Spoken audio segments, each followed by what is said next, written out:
kita bakal mau bahas tentang positive thinking dan negative thinking. Better mana sih positive thinking sama negative thinking? Positif ya. Nah kan negatif. Yo kan. Nah, udah mulai debat, bagus. Nah, kita akan bahas itu tentang positive thinking dan negative thinking. Kita tahu kalau udah ngomong positive thinking itu adalah sebuah kalimat atau sebuah perkataan yang suka dipakai untuk orang yang sebenarnya males ngedengerin kita ngomong. Gue bingung nih, gue lagi ada begini, tapi kalau gue gini, udah positive thinking aja. Sebenarnya dia yang nggak mau, dia lazy to thinking, malas mikir dia sebenarnya gitu. Jadi positive thinking aja. Gue pernah dalam satu situasi di mana nggak ada positifnya. Apa yang mau gue positive thinking? Nggak ada. Iya. Sekarang gini, ambil contoh kasus yang paling baru ya. Mamanya Livi meninggal. Duh, mama gue meninggal nih. Udah Ci, positive thinking aja. Lah apa yang mau dipositifin? Itu kan sebuah pernyataan yang sebenarnya orang malas mikir gitu kan ya. Malas mikir.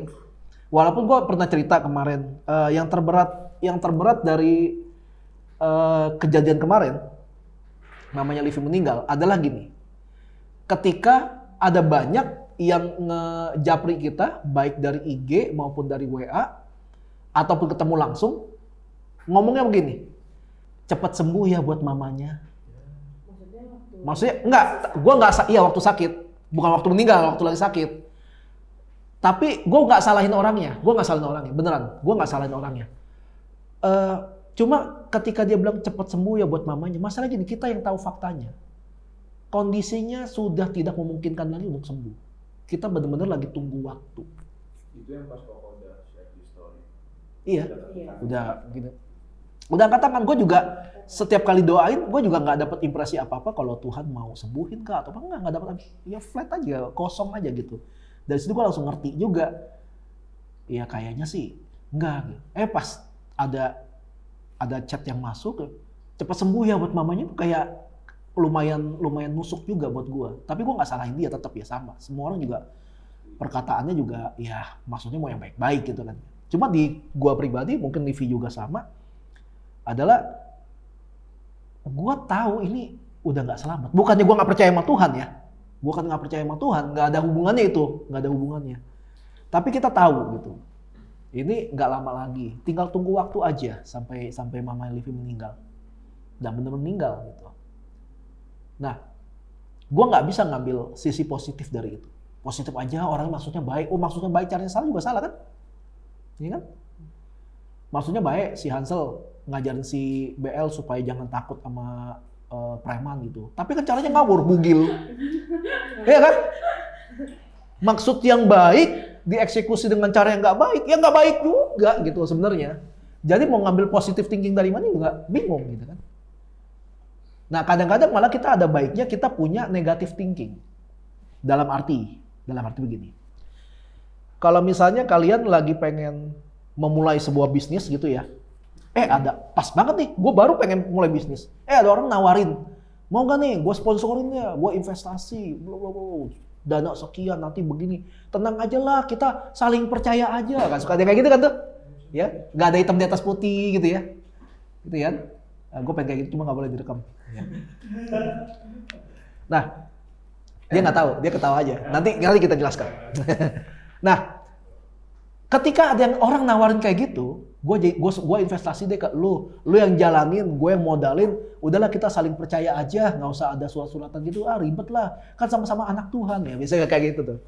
Bukankah waktu itu adalah waktu yang tepat untuk kita punya negative thinking? Iya dong, kita harus pikirin kenapa ada orang, ya ini orang baik banget sih, tapi gue kasih tahu ya, segala hal yang baik belum tentu dari Tuhan. Ya kan? Segala yang baik datang ke kita belum tentu dari Tuhan. Karena dibilang firman Tuhan gini, iblis pun bisa berubah menjadi malaikat terang.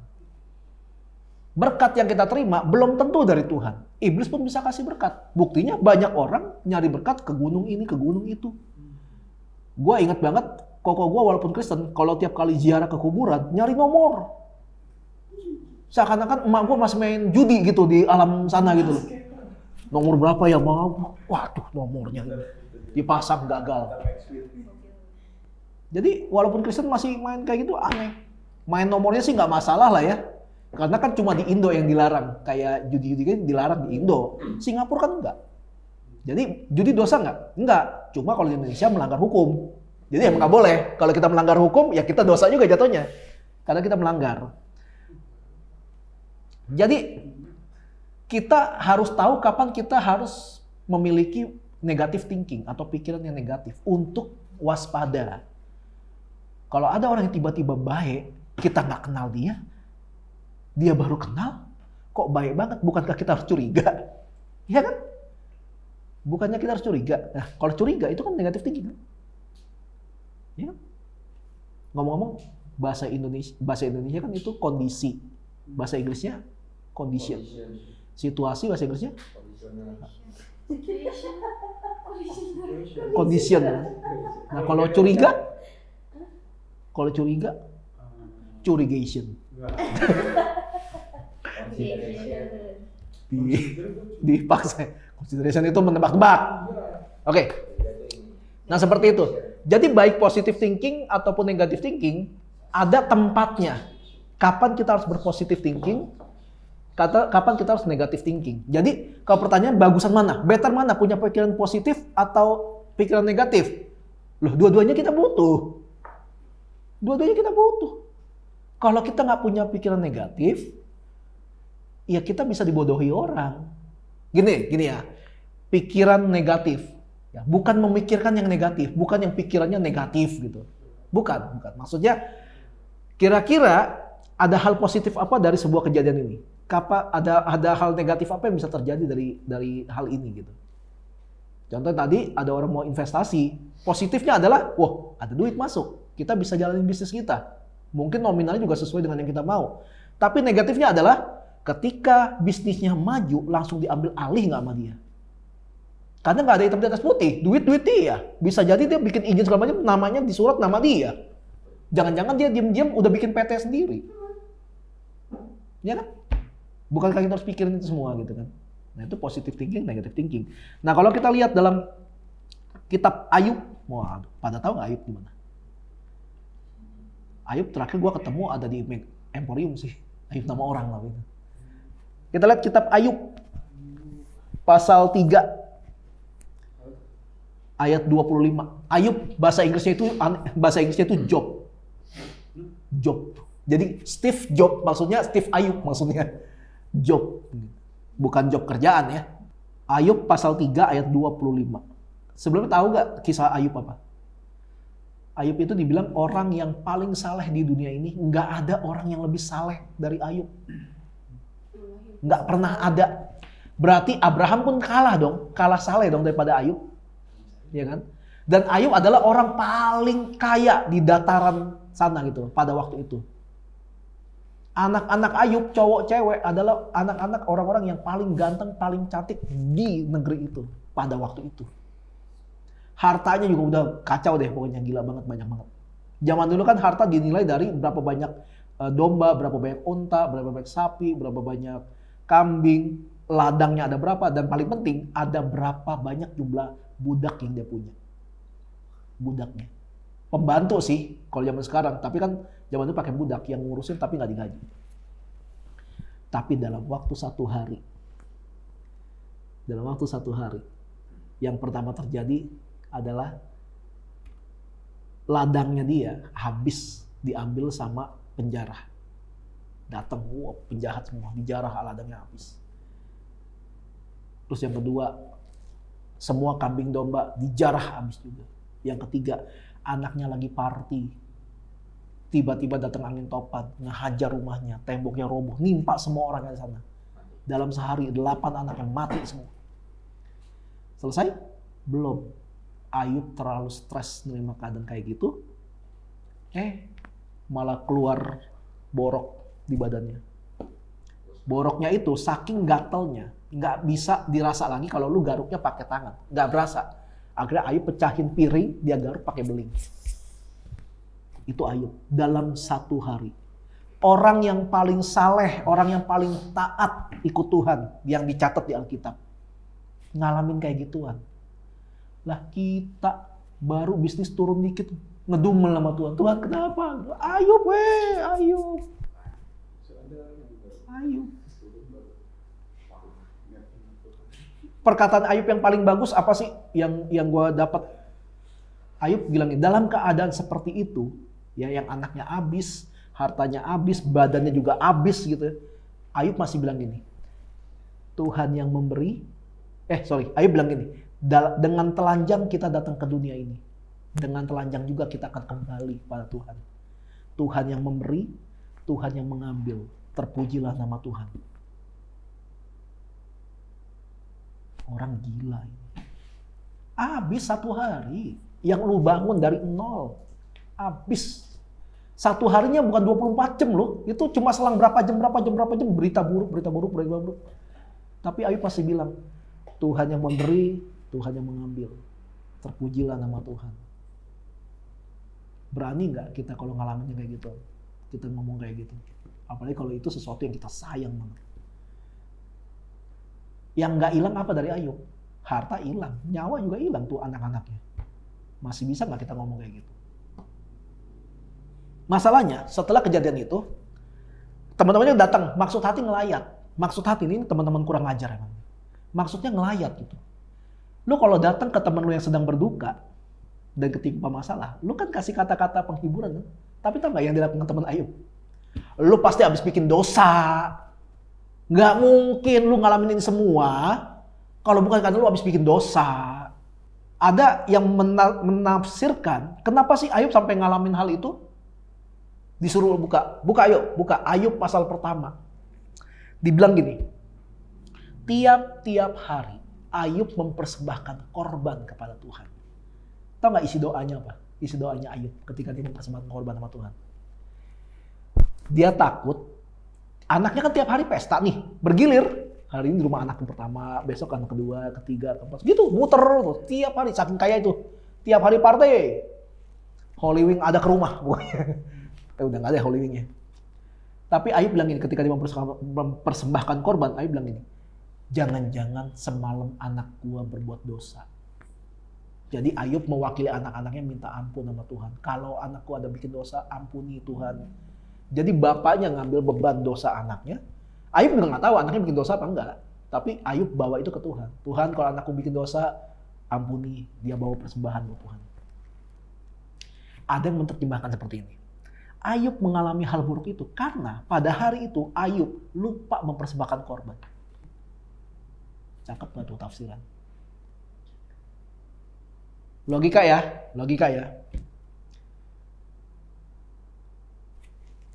30 tahun orang ini nggak pernah absen kasih persembahan ke Tuhan setiap hari.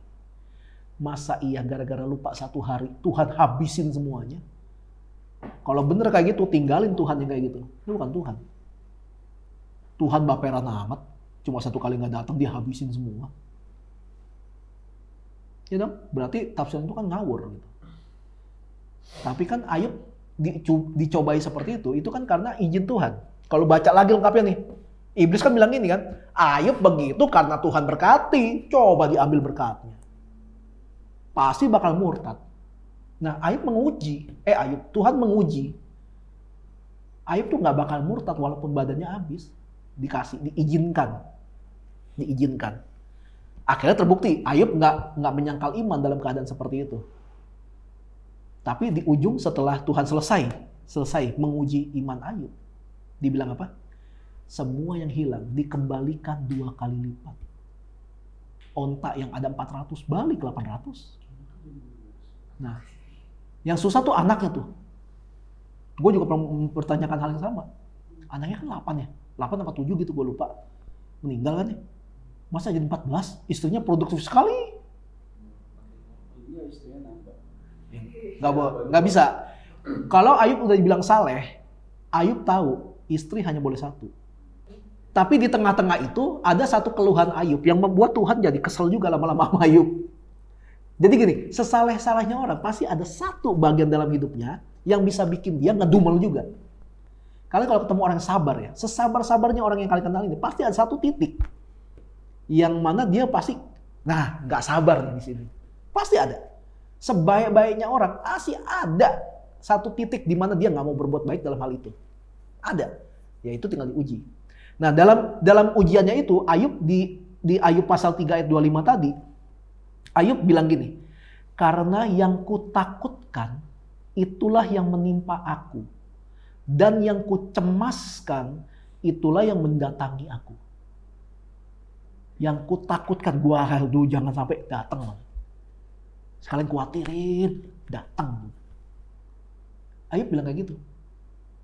Ini bahaya dari sebuah pikiran-pikiran yang merusak. Apakah ini bagian dari negative thinking? Ya mungkin. Tapi negative thinking yang berlebih. Pikirannya isinya negatif mulu gitu. Nggak ada positif-positifnya. Tadi kan gue bilang, boleh nggak punya pikiran negatif? Ya boleh. Tapi kalau pikiran kita isinya hanya yang negatif, susah. Ketemu siapa curigain. Ketemu siapa curigain. Ada makanan nih buat lu berkata, diracun, pasti taruh racun ya. Lu siapa? Siapa yang mau racunin lu? Orang penting juga kagak gitu. Nih, ada sedikit nih dari gereja buat apa nih, kasih uang. Lu kira kok pengemis? Isi negatif terus gitu. Dia pengennya tiba-tiba langsung Tuhan berkati aku, langsung tinggal di istana gitu. Maunya kayak gitu. Dari Tuhan langsung. Nah, orang-orang banyak yang kayak gitu, yang terlalu khawatir. Makanya Yesus bilang jangan khawatir tentang apapun yang akan kita makan, apa yang kita pakai, nggak usah khawatir. Tuhan akan sediakan. Selama kita produktif kan, nggak ada pemalas gitu kan, karena ayat lain bilang pemalas nggak boleh makan. Jadi jangan ambil secomot-comot terus tiba-tiba gua nggak khawatir tapi malas kerja, malas ketemu orang, malas bikin karya, ya nggak bakal jadi apa-apa juga, gitu.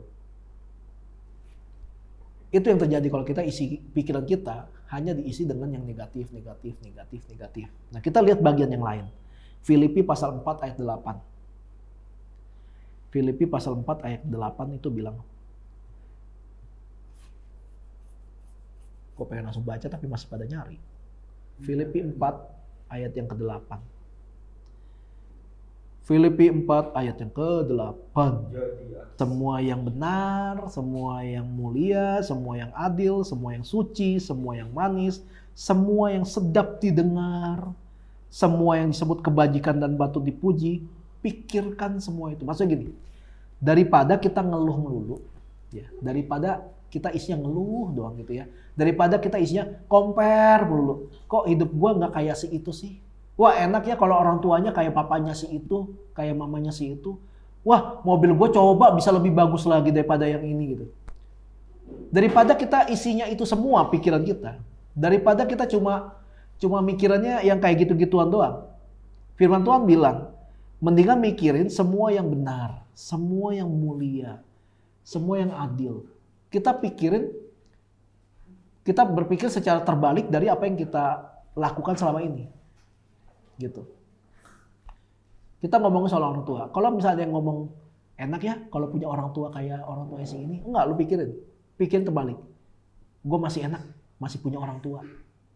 Karena masih ada anak yang orang tuanya udah nggak ada. Kita pikirin lagi soal apa? Soal mobil gitu. Mobil misalnya. Gue gak punya mobil, tapi si ini punya mobil. Enak ya dia ya? Ini kan pikirin. Ah, puji Tuhan juga lah gak ada mobil. Repot, bensin mahal, servis mahal. Nyetir jauh. Maksudnya pikirnya tuh yang kesana. Jangan mengeluh melulu, membanding-bandingkan diri kita, kondisi kita dengan kondisi orang lain. Karena yang kayak gituan itu yang merusak mental kita kan akhirnya. Ya kan? Jadi itu merusak melulu kayak gitu-gituan. Tapi bukan berarti comparing nggak boleh. Boleh, tapi apa yang di-compare? Kita bisa meng-compare kondisi hidup kita 5 tahun yang lalu dengan yang sekarang. Perubahannya apa? Ke yang lebih baik atau lebih buruk? Kalau ternyata perubahan yang kita alami adalah lebih buruk, berarti kita harus introspeksi diri. Kenapa bisa jadi lebih buruk? Kita harus introspeksi diri. Nah, gue berapa kali udah mulai udah mulai suka ketemu orang buat nanyain kenapa di usia pernikahan gue yang ke-10 baru punya anak. Malahan udah ada yang nge-booking gue. Nanti ya gue undang yang tempat gue buat sharing ya kenapa lu ini punya anak. Yang kayak gituan akhirnya memberkati orang. Maksudnya gue compare juga. Dulu gue tuh sama Livi kalau berantem itu bisa, wah kalau bisa kelar dalam 10 jam sih udah mujizat lah. Udah. Enggak, dulu bisa hitungan hari. Dulu. Sekarang kita udah mulai ada perubahan mindset.